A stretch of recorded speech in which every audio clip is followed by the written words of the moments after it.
اگر آپ کی درخواست کا عنوان ایسا ہے جو 1.5 صفحے پہ جاتا ہے تو آپ اس کو بھی پیراگراف کی صورت میں لے کے جائیں. اگر آپ کا 1 صفحے پر مبنی ہے وہ مواد تو آپ اس کو بھی پیراگراف کی صورت میں دیں تو وہ زیادہ اچھا لگے گا.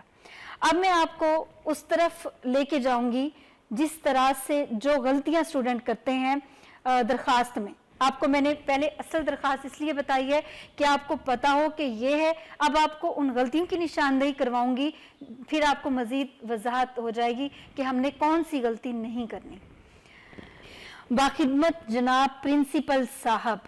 اب دیکھیے گا کہ جناب پرنسپل صاحب, جناب کا کیا مطلب ہے؟ جناب کا مطلب ہے صاحب. تو پھر جب آپ پرنسپل صاحب لکھیں گے تو پھر یوں ہو جائے گا باخدمت صاحب پرنسپل صاحب. تو یہ وہ پہلی غلطی ہے جو طلبہ کرتے ہیں اکثر. آپ نے اس کو نہیں دہرانی, اس کو نہیں کرنا. طریقہ وہی تھا کہ آپ ایک چیز کا استعمال کریں گے, آپ لکھیں گے باخدمت جناب پرنسپل گورنمنٹ کالج الف ب ج, یا لکھیں گے باخدمت پرنسپل صاحب گورنمنٹ کالج الف ب ج. آپ نے کسی کالج پرائیویٹ ادارے کا کسی کالج کا نام بھی آپ نے نہیں مینشن کرنا, صرف آپ یہی لکھیں گے گورنمنٹ کالج. اس کے بعد اگلا آپ دیکھیے گا کہ عنوان جو ہے وہ اسٹوڈنٹس بھول جاتے ہیں, نہیں لکھتے. آپ دیکھیں کہ عنوان کا ایک نمبر ہے تو وہ بھی آپ کو ضرور لکھنا ہوگا.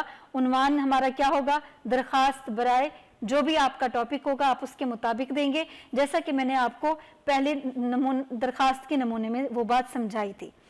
تیسرا جو آپ کا نمبر ہے وہ ہے جناب عالی. یہ وہ غلطی ہے جو بہت سارے طلبہ ابھی تک کرتے آ رہے ہیں, حالانکہ شروع سے آپ درخواست کرتے ہیں اور اس وقت تک تو آپ کو اچھے طریقے سے درخواست لکھنی آ جائے. جناب عالی میں کیا کرتے ہیں کہ لام کے اوپر کھڑی زبر لگا لیتے ہیں, یہ جو کہ نہیں لگانی ہوتی. ندا یا نشان ہوتا ہے جو لام کے بعد لگاتے ہیں. مثلا یہ ندا یا نشان کیا ہے؟ آپ کسی کو پکار رہے ہیں جناب عالی, آپ اس کو پکارتے ہیں تو وہ علامت بعد میں آئے گی. تو یہ جو طریقہ میں نے آپ کو پہلی درخواست کے نمونے میں سمجھایا تھا وہ ٹھیک ہے اور یہ غلط ہے. اس کے بعد آپ دیکھیے گا ایک اور غلطی جو آپ کرتے ہیں نفس مضمون میں, آپ لکھ دیتے ہیں آپ کی عین نوازش ہوگی.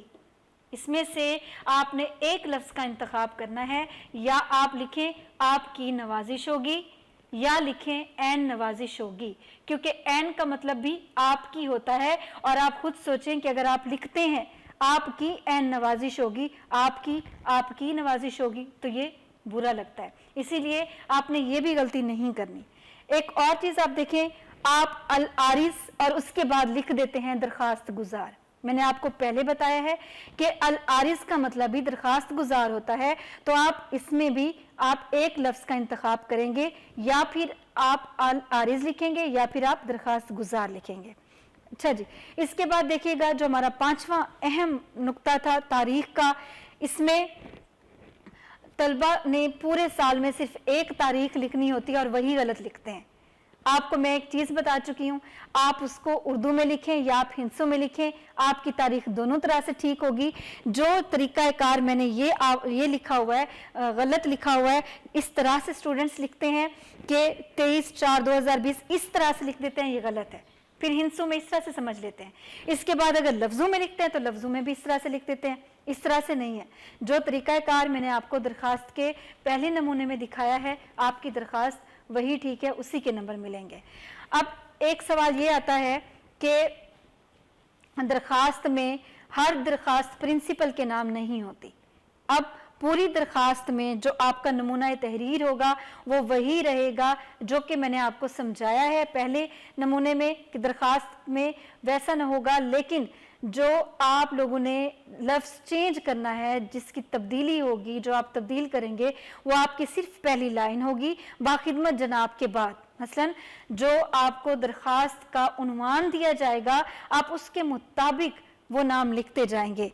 مثال کے طور پر آپ کے پاس اگر رخصت یا ضروری کام کی چھٹی کی درخواست آپ لکھتے ہیں, یا ضروری کام کی لکھتے ہیں, یا جرمانہ معافی, آپ اپنا جرمانہ معاف کروانا چاہتے ہیں, دوبارہ داخلہ کی لکھتے ہیں, فیس معافی کی لکھتے ہیں, حصول سرٹیفکیٹ کی لکھتے ہیں, یا لائبریری زر ضمانت کی لکھتے ہیں, تو وہ ساری درخواست آپ کس کے نام لکھیں گے؟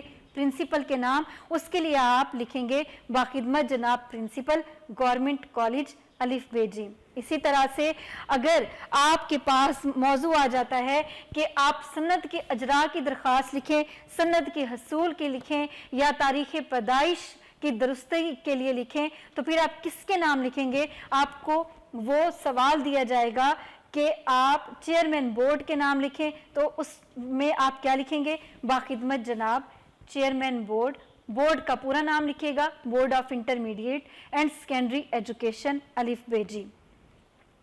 اس کے بعد اگر آپ کے پاس عنوان آ جاتا ہے کہ زیادہ تر جو درخواست پہ لکھی جاتی ہے عملی طور پر کہ آپ نے مقدمہ اندراج کروانا ہے، رپٹ کروانی ہے، تو اس حوالے سے پھر آپ کے ذہن میں آئے گا کہ ہم کس کو درخواست لکھیں، تو اس میں پھر آپ کیا لکھیں گے؟ باخدمت جناب آفیسر انچارج تھانہ صدر الف بے جیم، کیونکہ تھانے کا انچارج کے پاس سارا کنٹرول ہوتا ہے تو ساری درخواست آپ اس کے نام لکھیں گے۔ اسی طرح سے پھر ایک اور ہمارے پاس عنوان ہے ڈاک کی بے قاعدگی یا پھر ڈاکیے کی شکایت کے حوالے سے آپ کس کو درخواست لکھیں گے؟ تو وہ ہم کیا کریں گے؟ باخدمت جناب پوسٹ ماسٹر، اور اس کے بعد پھر لکھیں گے ضلع الف بے جیم، کیونکہ جو پوسٹ ماسٹر ہوتا ہے وہ ڈسٹرکٹ لیول پہ ہوتا ہے، تو ہم نے وہ درخواست ڈاکیے کے حوالے سے اسی کو لکھنی ہے۔ اگر آپ کے پاس محلے کی صفائی کے لیے درخواست جو کہ امپورٹنٹ ہے اور اکثر آتی ہے اس کے لیے لکھیں گے، تو پھر آپ کس کو لکھیں گے؟ آپ ہیلتھ آفیسر کو لکھیں گے، باخدمت جناب ہیلتھ آفیسر میونسپل کارپوریشن الف بے جیم۔ اس کے بعد پھر اگر اجراء آ جاتا ہے تعلیمی ادارے کا، مثلا خواتین کالج کا قیام کرنا ہے، کوئی تعلیمی ادارے کا اجراء کروانا ہے، تو وہ آپ کس کے نام کریں گے؟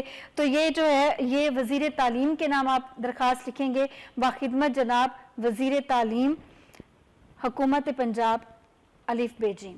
یہ مختلف عنوانات کے تحت آپ نے درخواست میں صرف ایک لائن بدلی ہے کہ باخدمت جناب کے بعد ہمیں جو بھی سوال دیا گیا ہوگا ہم اس سوال کے مطابق اپنے جو درخواست کا عنوان ہوگا وہ بھی بدلتے جائیں گے اور باخدمت جناب والی لائن بھی بدلتے جائیں گے۔ امید ہے کہ آپ کو درخواست سمجھ میں آ گئی ہوگی۔ جو اہم نکات میں نے آپ کو بتائے ہیں آپ نے ان کو ذہن نشین رکھنے ہیں تاکہ آپ صحیح درخواست لکھ کر اپنے مکمل نمبر لے سکیں۔ اگلے لیکچر کے ساتھ میں پھر حاضر ہوتی ہوں۔ اللہ حافظ۔